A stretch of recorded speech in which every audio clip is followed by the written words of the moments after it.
Assalamu alaikum guys, welcome back to another video. In today's video we're going to do part 2 of the sentence completion series. This is a part of the verbal section of the GAT or qudrat exam. So let's get started. It says fill in the blank to complete the sentence. We cannot predict whether he will go on a picnic or not. He is so blank. He is so deleterious, offensive, feckless, capricious. Okay, so first, let's identify their meanings. Deleterious means causing harm or damage. And offensive means someone that speaks and gives offense to someone, meaning that they said something that you wouldn't normally say because it's offensive to the other person. Feckless means lacking initiative or strength of character, or basically someone that's irresponsible. Capricious, it means sudden and unaccountable changes of mood or behavior. Okay, so basically an unpredictable person. So what can we cancel out? We know that we're supposed to look for someone that's unpredictable because it says we cannot predict whether he will go on the picnic or not. So we're supposed to look for someone that's unpredictable. So is he deleterious? Does he cause harm or damage? No, because he's just unpredictable. Is he offensive? No, because he's not causing any offense to anyone. Is he feckless? No, he's not irresponsible. Is he capricious? Yes, because he's unpredictable. So our answer is D. Let's move on to question number 2. And let's just change the color because I don't really like doing the same color. Okay. Let's move on to question number 2. Question number 2 says, he is blank, fame and money. He pursues research just as an amateur scientist. So, he is indifferent to fame and money. He is enamored of fame and money. He is running for fame and money. He's struggling for fame and money. We know that he just pursues research as an amateur scientist. So the key word here is an amateur scientist. Means that he's not really concerned about the money right now. He's just concerned about the research and his pursuits. Is he enamored? Is he enamored of fame and money? Enamours mean to be filled with love. Although he is just an amateur and he pursues this, he's not really enamored for fame and money because his target is not fame and money. It's more of the pursuit to research. He is running for fame and money. He's not really running for fame and money. He is struggling for fame and money. He's not struggling because he's just an amateur that's pursuing his research. So no, we can infer that the answer is A because he's not really concerned about the money right now or the fame.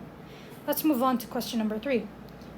So number 3 says octopuses have not only large brains, blank, also a well-developed nervous system. So we're supposed to look for the blank that kind of contrasts because it is a conjunction. So we automatically know the answer here if you know that it's a conjunction, but we have to go through the steps.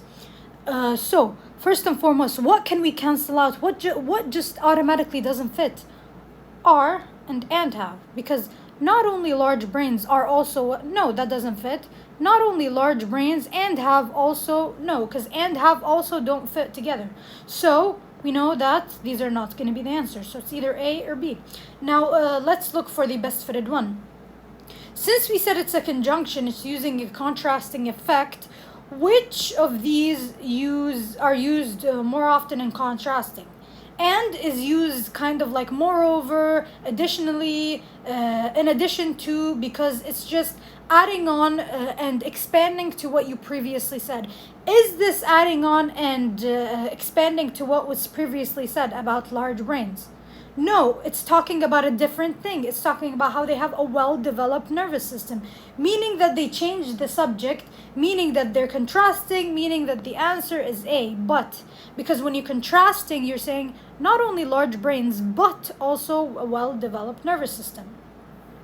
Okay. Number 4 says, I hardly blank meet him.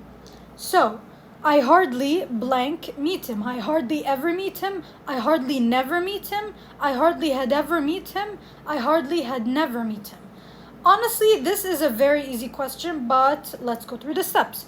Okay, so I hardly never meet him. That's not it, because you're talking about meeting him, meaning if you hardly meet someone, it means you basically never meet them. So you can't use never because you're saying I hardly never meet them, meaning you do meet them a lot. You have to use the opposite. I hardly ever meet them.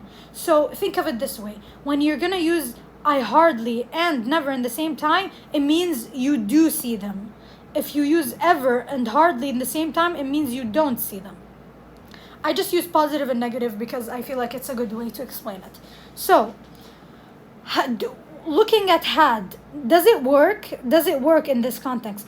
I hardly had ever meet him.